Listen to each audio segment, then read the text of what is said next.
আসসালামু আলাইকুম, আমি Shahida Akhtar. Welcome back to my channel. সারাদিন যে কত চেষ্টা করেছি ভিডিও ছাড়ার জন্য। আজকের ভিডিওটা যদিও একটু বড় হবে কিন্তু অনেক ইন্টারেস্টিং হবে। আজকের ভিডিওটা আমি দেখাবো ইউকেতে বাচ্চাদের কি কি প্রোডাক্ট পাওয়া যায়, আরও অনেক কিছু। চলুন তাহলে শুরু করা যাক।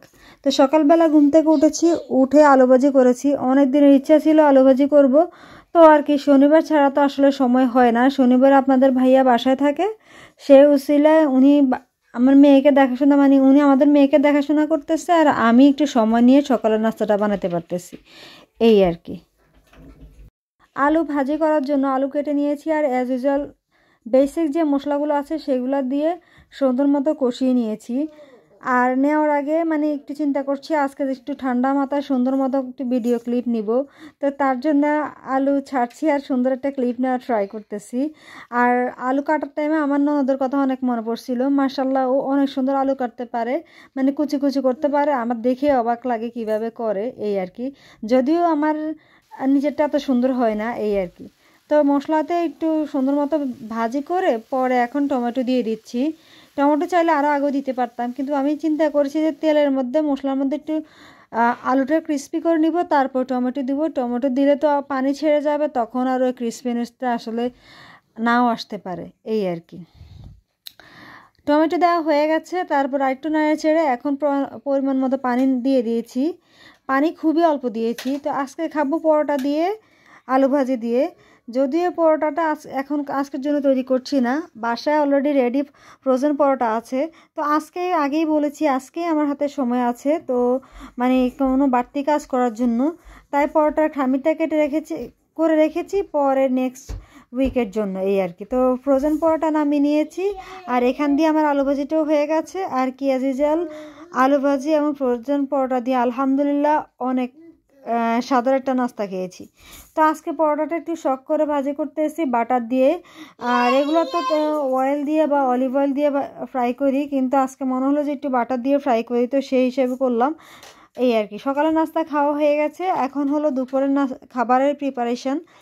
সেজন্য এক টুকরো রুই মাছ নিয়ে নিয়েছি। এখন আপনারা অনেকে হাসবেন, মাছটা অনেক বড় ছিল, প্লাস আমরা দুইজন মানুষ, এই জন্য নিলে প্রত্যেকবার দেখা যায় তরকারি খাওয়া হয়ে যায়, মাছ থেকে যায়। তো এখন থেকে অনেক বেশি কেয়ারফুল থাকি, মাছ অল্প অল্প করে নিই যেন নষ্ট না হয়।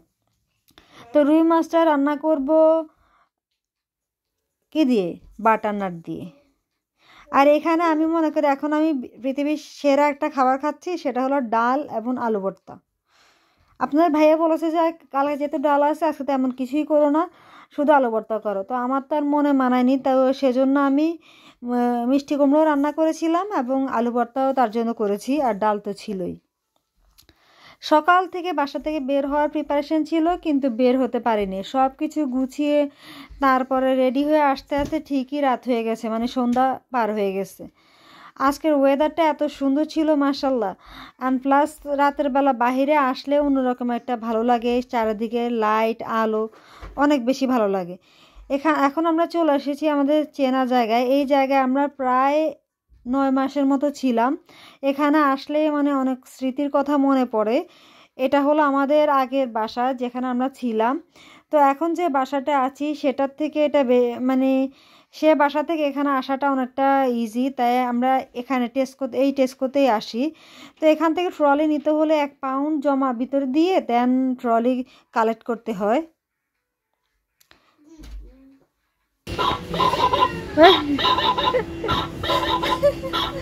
এটা দেখলে সুন্দর রাশিকা লেবু।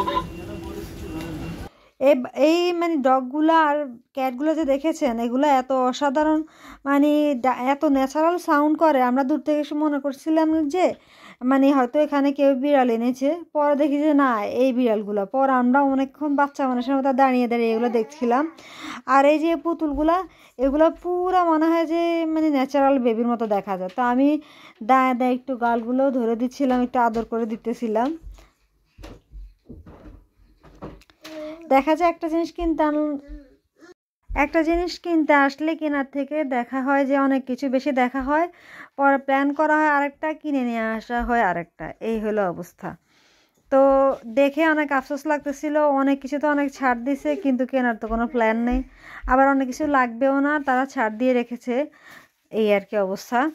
তো আসছি, আসা পর্যন্ত খালি দেখেই যাচ্ছি, এখন পর্যন্ত কিছুই কিনা হয়নি, ট্রলিটা পুরাই খালি। আসলে আমরা আমাদের কাঙ্ক্ষিত সেকশনে যাব, গিয়ে সেখান থেকে টুকিটাকি জিনিস নিয়ে পরে অন্য কোনো কিছু কেনার থাকলে কিনবে, এর আগে নয়। আমরা আগে বাসা থেকে এটাই প্ল্যান করে আসছি।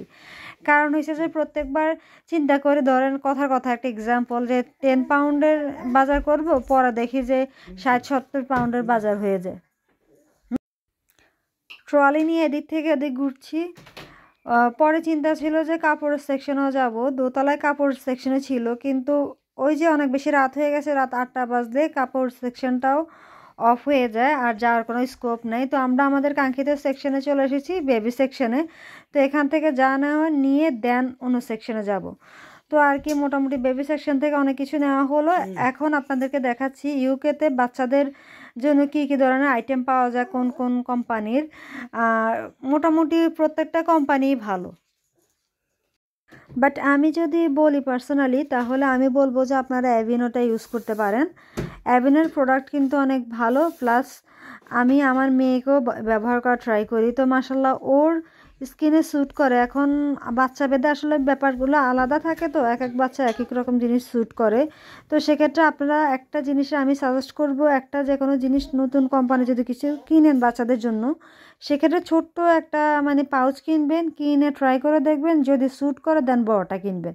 আগে বড়টা কিনে আমি মনে করি টাকা লস করার কোনো মানেই হয় না। তো ফ্রেড অ্যান্ড ফ্লোয়ের অনেকগুলো মানে নতুন প্রোডাক্ট দেখতেছি, যেগুলো আমি আগে কখনো দেখিনি, হয়তো ছিল বাট আমি নিজে লক্ষ্য করিনি। মেইন কথা হলো এটা। তো মেয়ে মানুষ মার্কেটে আসছি, আর মানে হোম ডেকোরেট সেকশন বা রান্না বা হাঁড়ি পাতিলের সেকশনে আসবো না, এটা কি হয়? তো মনে মনে প্রতিজ্ঞা নিয়েছি যে কিছুই কিনবো না, জাস্ট দেখেই যাব। তো দেখার জন্যই দেখছি, এই আর কি।